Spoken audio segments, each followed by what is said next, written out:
Folks, I realize I make a series called Baywatching, but I do have to question this episode asking us to believe that the entire world, in-universe, wants to see daily updates on what these random lifeguards are doing. Nevertheless, that is the plot today, as our heroes are made the unwilling stars of a random recurring news segment, about lifeguards, I guess?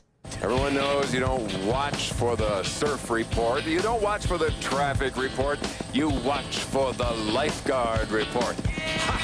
Hosting this segment is famous radio personality Shadoe Stevens, star of one of my favorite films, Tracks.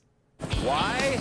Because they don't watch me in the morning! The lifeguard report begins with perving on Donna, followed by updating the audience on JD's full name and backstory. Looks like JD, alias Jack Darius, alias the Daytona Pier Killer, who's equally hot.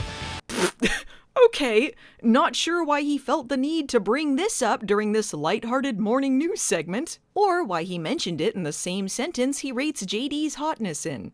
I also know TV used to be quite the Wild West then, but I feel like there's some legal issues with harassing private citizens and simultaneously broadcasting their names and place of work for everyone to see.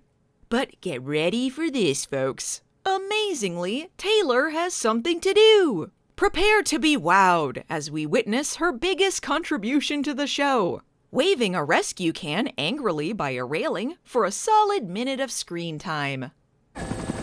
Ah, there's Lieutenant Red. Fiery hair. What are the expressions? That woman wants me. Ooh, don't you love the way she moves her can around like that? Move it, honey. Yeah. Lordy, no one's actually seen the guy. Wants everyone to think that she's engaged. Guards would be more worried about riptide. Captain Mitch Buchanan. I can see now why they brought her back for the finale movie. What is she doing, waving her arms around like an idiot? I gotta get the attention on me! I'm the main character, you hear me? I am!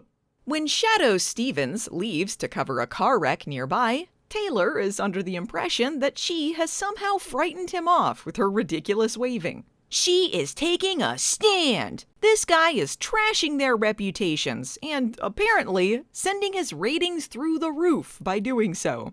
Slow news days around this time, I guess. Move it, honey. Yeah. I'm sure Shadoe Stevens got a lot more work in 2 years when the ozone layer collapsed and the world was sent into an apocalypse. Meanwhile, the apartment everyone lives in. I guess they have room for one more, so Cody has invited JD to live there. And apparently, before this, he was living with Donna? Donna was just worried people might get the wrong idea. I have no clue what's going on with this Donna and JD thing. Prior to reviewing his first episode, I had no recollection of them even interacting. Nor do they interact in this episode, which apparently has some sort of subplot about their maybe relationship? As long as Riptide doesn't start a rumor about us. No homo! Yeah, well anyway, goodnight kiss, moi! We also see that Stephanie's room has been left exactly as it was. And now I'm really wondering just how many rooms this apartment has. You have Cody's room, Caroline's room, CJ's old room, which may or may not be occupied by April and off-screen Skylar now, and Stephanie's room being occupied by her reincarnated dog form, plus the main kitchen/living room area, making this at least a 5-bedroom apartment. And I just feel not one of these people could afford the rent for this kind of place. Not to mention, as we find out in this episode, Caroline has been gone for a little while, CJ went to Mexico, Stephanie Dog isn't paying rent, and off-screen Skylar went to prison, meaning it's just April and Cody paying for everything. I can only surmise that Cody is able to keep them afloat with the money he got from that boat he invented. But look, folks, we're here for the return of Caroline! Yes, Caroline is back in one of her 4 random appearances this season, and oddly, the only one Yasmine Bleeth is credited for. Turns out Caroline's been pursuing her acting career in New York, because I guess there were no acting jobs in California she could have tried out for. She was auditioning for a soap opera called Shannon's Hope, which sounds suspiciously similar to the soap opera Yasmine Bleeth starred in called Ryan's Hope. I guess at this point, Baywatch has decided to stop coming up with their own reasons for characters leaving and just given them the actors' real lives. Hell, Stephanie Dog even got a role on Melrose Place. And I understand that they're writing a part especially for her on Melrose Place.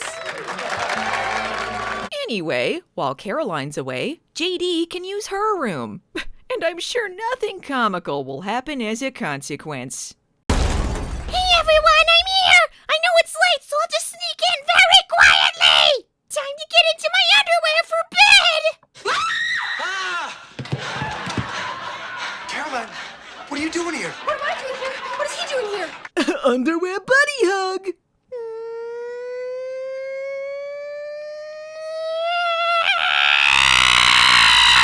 I'm not putting up with this unless we also get JD in his underwear again! No, please, I am but a humble underwear model. I can't be this exposed on TV. And with this shot of Caroline's butt, the scene mercifully ends. Ah, what a beautiful Stephanie-less day! Huh? Shadoe Stevens even knows who Caroline is, and every detail of what happened the night before, down to the color of JD's underwear. I guess that's the mystery of the episode, but I have no idea how he could possibly know this. There is no part of Baywatch he lacks encyclopedic knowledge of. Therefore, he is my rival. Unlike my show, though, apparently half of Lifeguard Watch involves Shadoe Stevens basically masturbating on air. Oh, for the love of God! Shadoe makes up that Caroline and JD slept in the same bed. And apparently this story is supposed to make Donna jealous? Because I guess there's supposed to be some sort of romance going on here.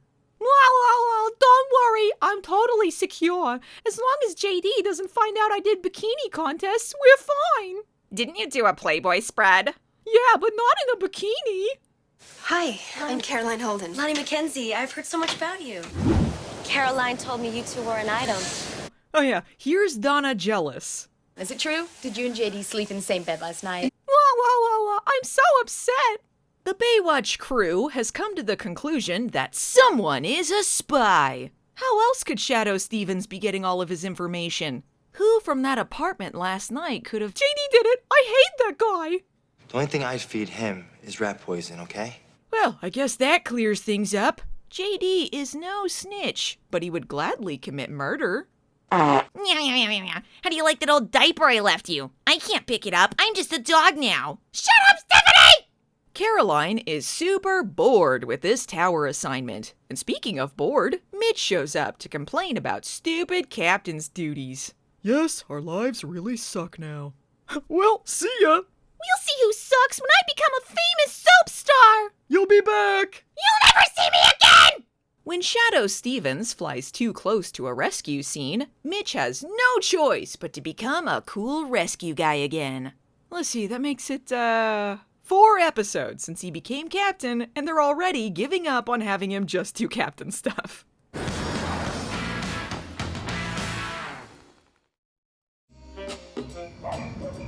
Mitch is pissed. Anyway, jazz time! Hobie is with his mother. Therefore, Caroline must be the food scene substitute. What a normal candlelit dinner between two friends. Anyway, Caroline wants Taylor's job, both because she's mad that she assigned her to a boring beach, and she thinks this acting thing isn't gonna work out for her. Clearly, Taylor has become a poor stand-in for Stephanie, because Caroline doesn't know what to do if she isn't bickering with someone else. Why do you keep asking me that? I don't do tower assignments. Hey. Say the secret word, you want to Haha, I'm sure I'd be able to look up this hilarious reference if I understood what the fuck Mitch was saying. This whole episode, Caroline is schmoozing Mitch to try and get him to make Taylor give her better tower assignments. And Mitch is like, no, I'm not gonna abuse my power like that. And then later he's like, actually, I will abuse my power like that. And I guess Mitch just has no integrity. Cool storyline. Okay, so firstly, Newmie has a hot new girlfriend in this episode. Secondly, they're going clubbing with Cody. Because you know how Newmie and Cody were always clubbing together. Big club guy, that Newmie. Later, losers.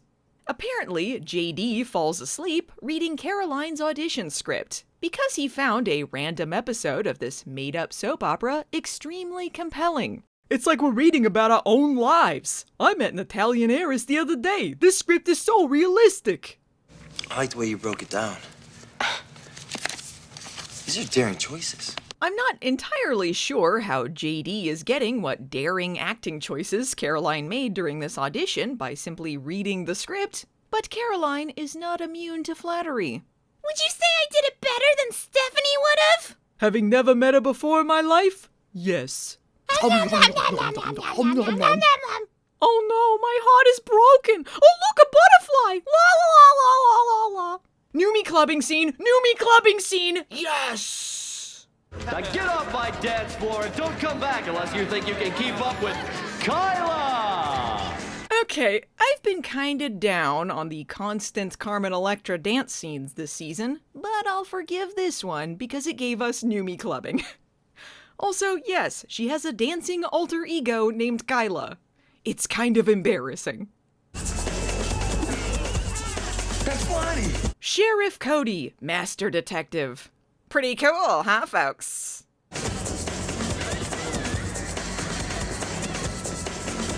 And Cody gets kicked off of the dance floor for dancing too lamely, when arguably all of this has been pretty lame so far. Lonnie says that she kept her dancing at the club a secret because she didn't want Shadoe Stevens to catch wind of it, despite the fact prior to this she said she liked him and he was funny. Cool stuff. Anyway, I can't wait until you and I go clubbing with Cody again. Mitch has had enough of Shadoe Stevens, so he rushes out to, I don't know, shout at the helicopter some more? I'm not sure what else they can do, and so far it's been a losing strategy, but let's see how it goes this time. A shark! Perfect! I can make another Jaws ripoff with Logan. He's still a director, right? Whatever, my acting career is saved! No, sharks love cameramen! Oh, makes it easy! Oh wait, Taylor's gonna save the day. He'll be fine. Just kidding, she immediately gets knocked out. Well, thanks, Taylor! And she's even less of a character than Jill was, so she's not gonna get a cool shark death. You think I'm scared of you? You wanna know what happened to the last shark that messed with me?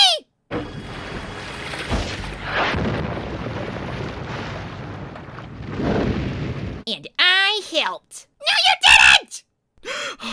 I hate doing boring captain's jobs! And it turns out the leak was Newmie's hot, big-boobed girlfriend. Boo! Wait, so this means that Newmie told her everything and he's a big fat gossip? Why did he know what color underwear JD was wearing? And then they act like Caroline is staying forever? You're welcome for saving your life, Taylor. I guess this concludes our plot. Newmie! Come on, get him, Caroline! And Newmie killed them all. The end. Next time on Baywatch, Caroline is staying forever. Or is she? Meanwhile, Jordan finds out her mom is white. Now I have a plot.